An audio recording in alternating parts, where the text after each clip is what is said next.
Une rumeur d'ombres insaisissables s'agitait dans les profondeurs de la caverne.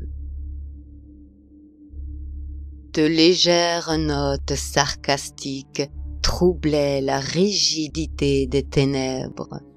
De cruels et malicieux ricanements annonçant la venue perturbante de 13 créatures déconcertantes, impatientes de semer pendant 13 jours la terreur et la confusion sur le territoire enneigé. Faisant écho aux ténèbres qui imprégnaient leur héritage, et tous nés d'un même destin maléfique, à l'approche de Noël, ils perpétuaient la terreur semée par leur mère Grilla, en descendant des cimes vertigineuses jusque dans les villages.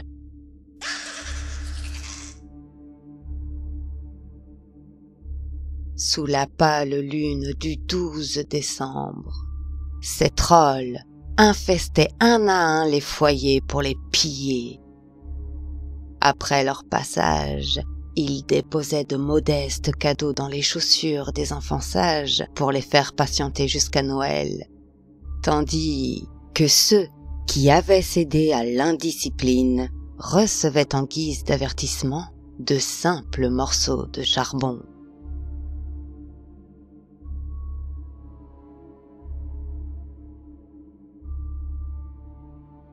Le premier à apparaître était Stekkjarstör, le harceleur de moutons.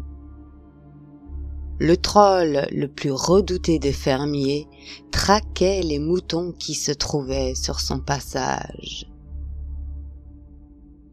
À une époque où ces animaux étaient gardés sous terre pour les protéger des tempêtes hivernales, Stekkjarstör rôdait dans les étables, perturbant le sommeil des bêtes.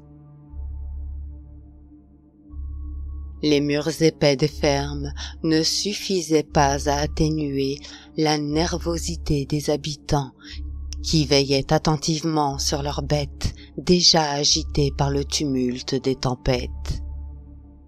On murmurait que lorsque Stekkjarstör apparaissait, les moutons emplissaient les maisons d'une indicible terreur, en faisant résonner leurs cloches et en poussant des cris désespérés. Ce lyrisme désordonné nourrissait l'espoir que leur bétail survivrait à cette malice ancestrale.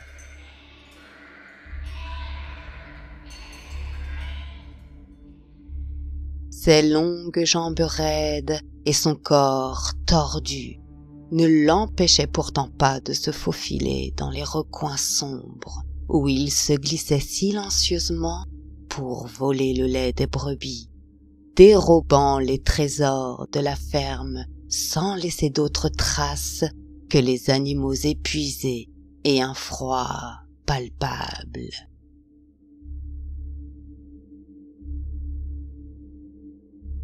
À peine les fermiers commençaient-ils à se remettre des affres de Stekkjarstör qu'une nouvelle menace émergeait des ténèbres.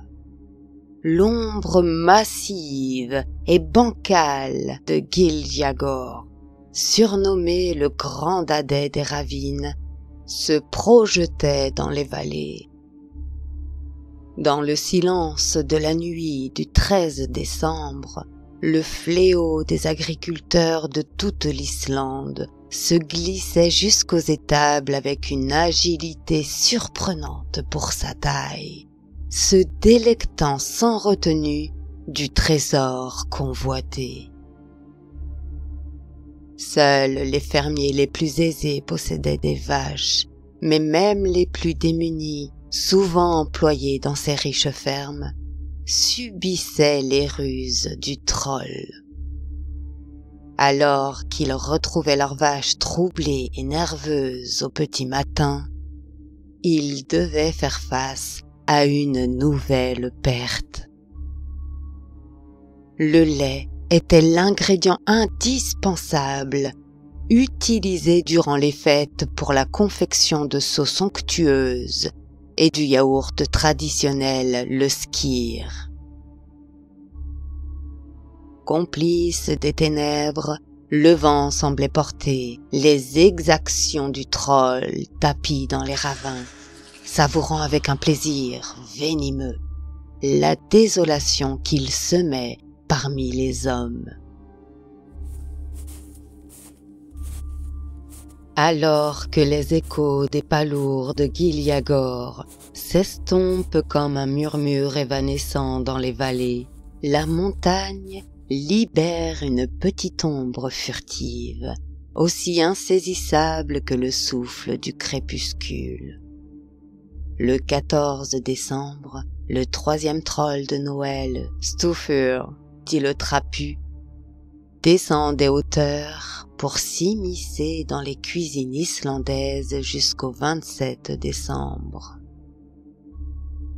Tapi dans un sombre recoin, la faim lui dévorant les entrailles, Stufur guettait avec une impatience vorace le moindre écart de vigilance des occupants.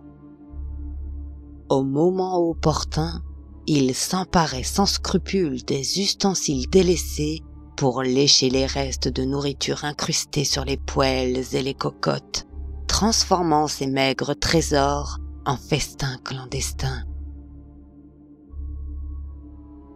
Ce vol d'apparence insignifiant frappait au cœur de la fragile subsistance des foyers islandais.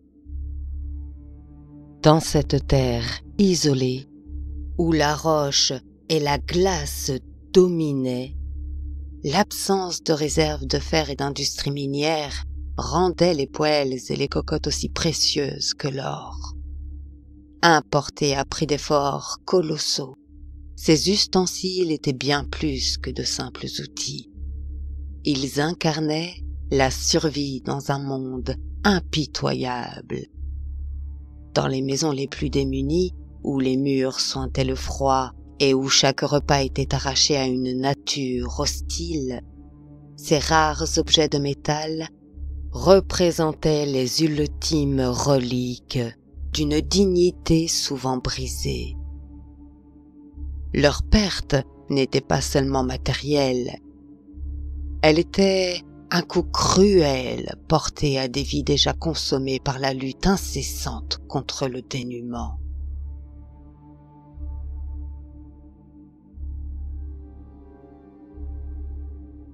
L'hiver semblait vouloir engloutir la terre tout entière sous sa chape de neige et de silence.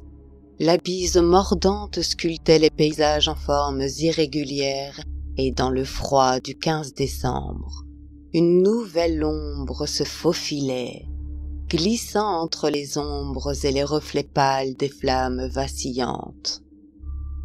Attiré par les modestes effluves des foyers, le lécheur de cuillères quittait à son tour les hauteurs enneigées, avançant comme une malédiction qui ne s'annonce jamais.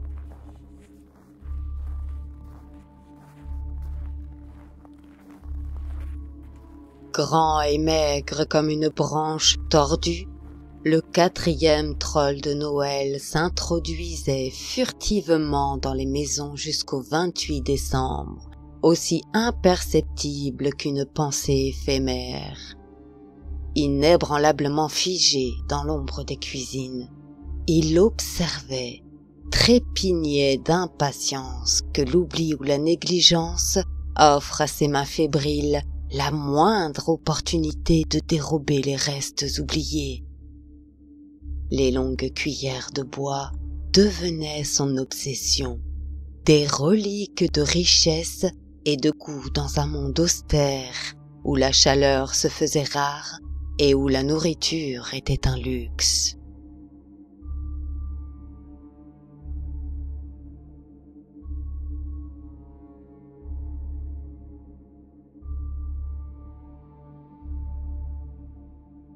Quand la dernière lueur du jour s'éteignait derrière les montagnes enneigées, l'ombre de Suresleker annonçait furtivement la présence de son frère, Potaskefil, le cureur de casseroles, qui, enveloppé dans le murmure du vent, s'infiltrait à pas feutrés dans les foyers.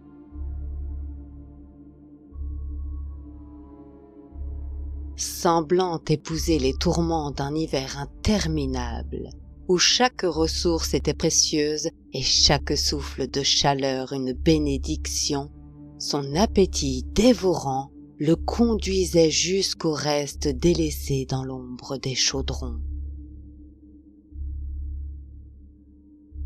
Dans ces ténèbres glacées, où chaque morceau de nourriture devenait une fortune éphémère, l'invisible prédateur affamé fouillait dans les profondeurs des marmites et y léchait avec ferveur les restes oubliés, pillant les pots de sauce, les morceaux de viande rôtis ou encore les légumes flétris par le froid.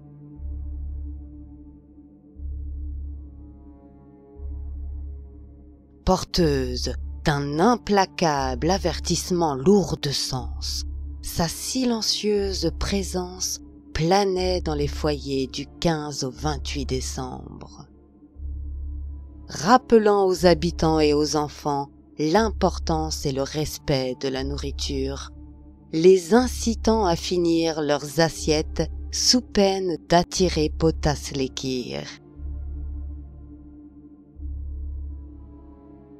Sa légende reflétait les duretés d'un monde où, battue par les vents cruels, la mer chassait les pêcheurs et où le bétail, victime de la rigueur des hivers interminables, se faisait rare. Inflexible, l'hiver islandais imposait sa loi implacable, où seule la survie primait, bannissant tout gaspillage. Accablées par la cruauté de la saison, les familles préparaient leurs maigres réserves avec une extrême vigilance, conscientes que chaque morceau de viande, chaque graine, chaque goutte de lait pouvait sceller leur destin. Et sans vergogne, Potaskefil venait leur rappeler cette impitoyable réalité, comme un avertissement cruel et silencieux, prêt à dérober ce qui restait, érodant lentement les derniers espoirs de ceux qui luttaient contre l'hiver. Lorsque les ravages de Potaslekir s'estompaient comme les braises d'un feu mourant, une nouvelle menace se glissait dans les brumes glacées. Du 17 au 13 décembre, le sinistre Askaslekir, le lécheur de bols, franchissait le seuil des foyers, apportant avec lui une angoisse plus profonde, incarnant l'essence même du cauchemar enfantin. La nature de ses actions était bien plus terrifiante que celle de ses aînés. Alors que le silence s'installait dans la maison et que les enfants se laissaient engloutir par le froid mordant de l'hiver, Askaslekir se faufilait discrètement sous leur lit. Avec une morbide ténacité, il attendait que les petits déposent leur bol à proximité encore, maculé des restes de soupe ou de pudding du soir. Au premier signe du sommeil, il surgissait de sa cachette, s'emparait de Lascour et léchait chaque recoin avec une voracité presque bestiale avant de se fondre de nouveau dans l'obscurité aussi silencieux qu'un souffle éteint. Incarnation d'une fable terrifiante, sa présence évoquait une menace omniprésente, décourageant les caprices nocturnes et les gaspillages intempestifs. Loin d'être une simple créature vorace, ce troll affamé levait le voile sur les cruels dangers de laisser traîner quoi que ce soit d'utile, que même la moindre négligence pouvait nourrir des ténèbres insoupçonnées. Alors que l'obscurité de ses méfaits s'étendait, chaque maison semblait retenir son souffle, guettant les bruits sous les lits, attendant avec appréhension que cette ombre dévorante disparaisse à son tour.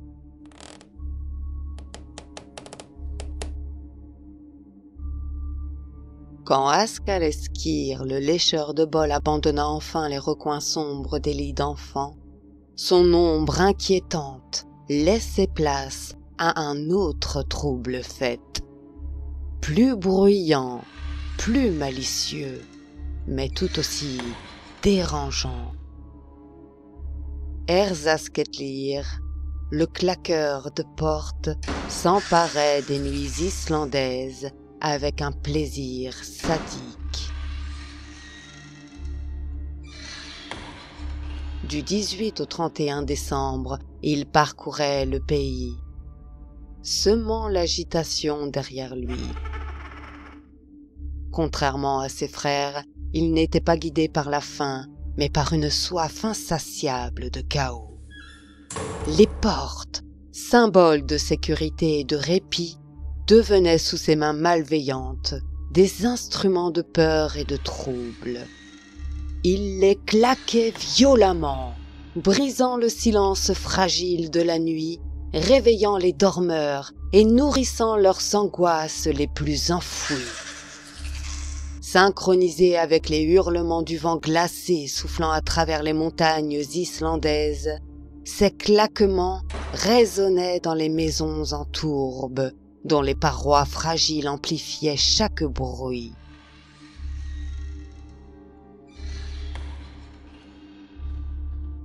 Dans ces habitations sombres et étouffantes, où la chaleur se faisait rare, l'écho de chaque craquement devenait un appel de la nuit. Il ne faisait aucun doute qu'avec les vents violents de l'hiver et la construction précaire de ces maisons, de nombreux enfants demeuraient éveillés, terrorisés, persuadés que Erzaskettlir, le prédateur nocturne, errait dans l'ombre de leur foyer. Chaque éclat, répercuté par l'obscurité, semblait confirmer leur pire crainte, rendant chaque nuit de Noël interminable, un supplice d'angoisse ininterrompu. Il se disait que ce bruit pouvait être l'écho d'une créature plus ancienne, un esprit de la nuit, ou un troll oublié dont Erzaskettlir aurait hérité cette obsession bruyante et dérangeante. Quelle que fût son origine, pour les habitants, terrifiés par la réalité de sa présence, il n'y avait aucun doute. Erzaskettlir représentait une menace bien tangible. Chaque claquement, chaque râle répercuté par les vents violents se transformait en un avertissement impitoyable. La porte, jadis symbole de protection, devenait un sinistre rappel que la sécurité n'était qu'une illusion fragile, vite balayée par la malice des Yullad. Un nouveau visiteur, tout aussi intrusif, apparaissait dans l'évanouissement du murmure des claquements de porte. Skirgamur, le gobeur de Skir, émergeait lourdement des montagnes enneigées.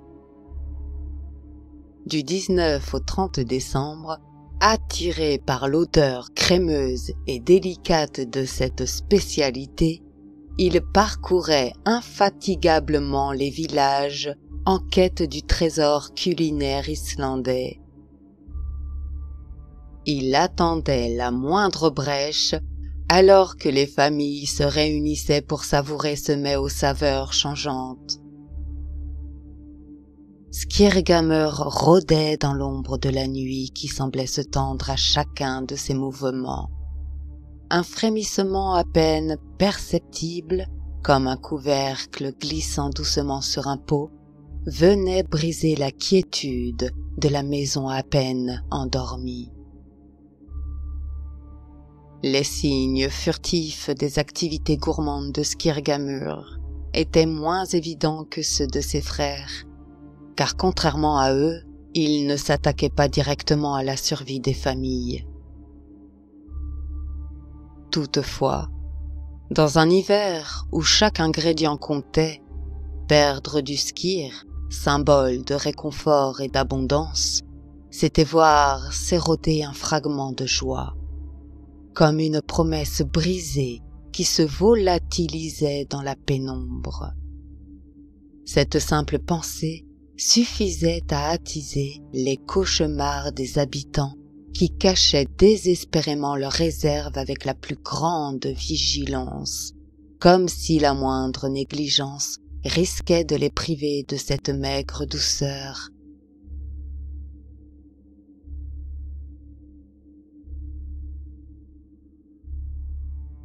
À partir du 20 décembre, l'irrésistible parfum des viandes fumées attirait inéluctablement une nouvelle menace. Tel un prédateur affamé, Björnokrakir, le voleur de saucisses, entrait par effraction dans les maisons. Les effluves de saucisses fumées qui se répandaient dans l'atmosphère rendaient son attente impatiente alors qu'il guettait le moindre mouvement d'inattention. Prêt à bondir de la charpente, d'un mouvement rapide et précis, il s'emparait des délices suspendues, en particulier la bioga, symbole précieux des efforts, du travail acharné et des festivités marquées par le sacrifice. Si Björnokrakir ne se nourrissait que de festins éphémères, ces larcins ravivaient la peur ancestrale de la disparition instantanée de ce qui semblait acquis et de la privation. Ainsi, jusqu'au 2 janvier, bien que la chaleur des foyers offre une douce illusion de sécurité, l'ombre de ce voleur rôdait encore, prêt à briser ce fragile équilibre fait de joie partagée. Alors que les derniers éclats de lumière vacillaient dans le ciel polaire, les ombres autour des fenêtres se mouvaient plus intensément. Glugagir, le mateur aux fenêtres, entamait sa descente des montagnes. Sous le lourd ciel d'hiver, le regard perçant, le 10e lutin de Noël se glissait à travers les voilages, brisant l'illusion de l'intimité familiale. Souvent attirés par la lumière réconfortante des lampes à huile, les enfants restaient à distance des carreaux, craignant de croiser ces yeux insondables qui scrutaient dans le silence. Du 21 au 30 décembre, à peine discernable dans les reflets de la nuit, sa silhouette semblait émerger comme une matérialisation des peurs enfantines les plus enfouies.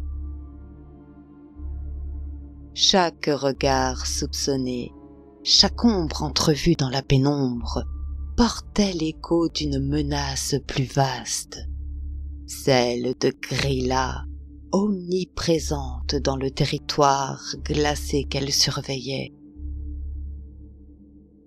Symbolisant l'universelle crainte d'être observée, Glugagir rapprochait les familles autour des foyers, où la chaleur vacillante des flammes semblait repousser les ténèbres. loin des fenêtres et des secrets de la nuit, les enfants découvrent un refuge précaire, à l'abri pour un temps des dangers insatiables du dehors. Immobile, un souffle étrange s'infiltrait à travers les portes mal fusionnées, comme une profonde expiration défiant le froid mordant. Au seuil des foyers se profilait alors un grotesque et massif nez disproportionné, celui de Götasöver.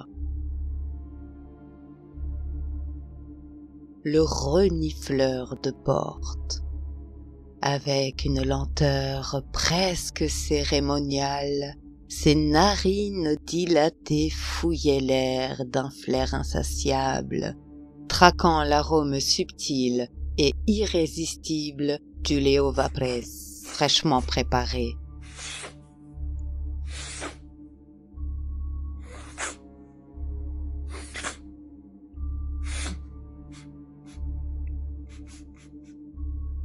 Rien n'échappait à sa monstrueuse sensibilité. Chaque effluve capturé par son nez lui dictait ses pas lourds et menaçants, le guidant inexorablement vers ce pain délicat et ornemental que les familles confectionnaient avec soin pour les fêtes.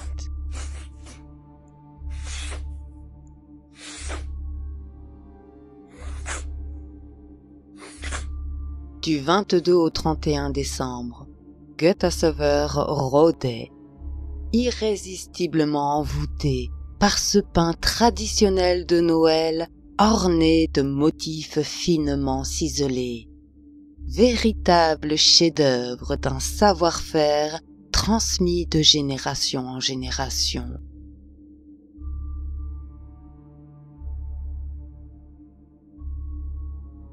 Déterminé à s'empiffrer sans vergogne, il s'attaquait à ces délicates créations avant de repartir, laissant derrière lui des âmes dépouillées de leur fierté et privées du plaisir de partager ces œuvres éphémères.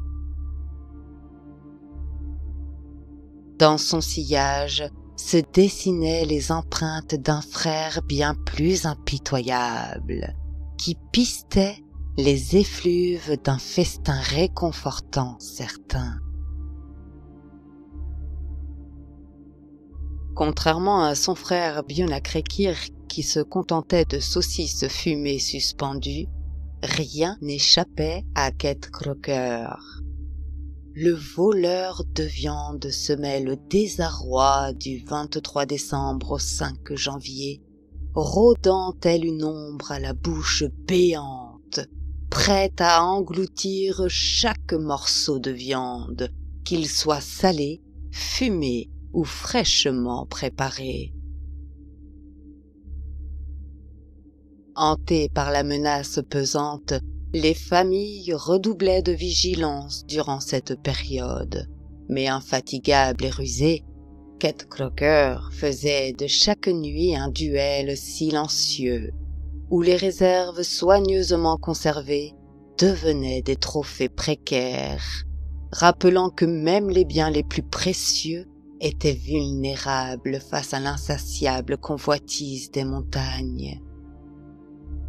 Caché dans l'ombre, derrière une porte, sous une table ou dans un placard, il attendait l'instant idéal, guettant le murmure d'un sommeil profond ou le crépitement apaisant d'une lampe à huile qui vacille. Et lorsque l'instant se présentait, il agitait méthodiquement et avec une macabre précision ses longs et sinistres crochets pour atteindre la pièce maîtresse du repas familial, ne laissant de son passage d'autres traces que le vide déchirant laissé par son méfait. Si l'ombre de Kettkråkør se faufilait encore derrière les fenêtres entr'ouvertes, celle de Kertasniker, le voleur de bougies, se faufilait dès le lendemain à la veille de Noël. Le dernier des 13 lutins de Noël à descendre des montagnes privait les villageois d'un répit tant attendu, étendant encore l'oppression de ces nuits glaciales. De son approche rusée, il ciblait les enfants plus vulnérables à son attaque, semant peur et irritation, tendant ses doigts décharnés. Il surgissait des ténèbres et arrachait de leurs mains les précieuses bougies qui illuminaient les heures sombres de l'hiver, rendant possible le plaisir collectif de la lecture. Son unique intérêt résidait dans ce gras sombre qui nourrissait la flamme. Brisant la quiétude des foyers, il se délectait, satisfait du suif des bougies qu'il mordillait avec une malsaine satisfaction.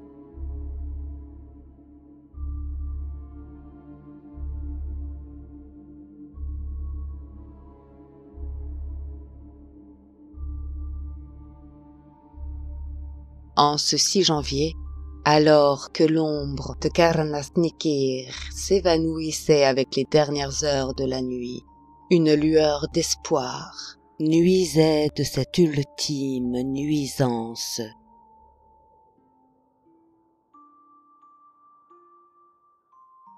Le voleur de bougies marquait la fin de la procession des Yule Lads.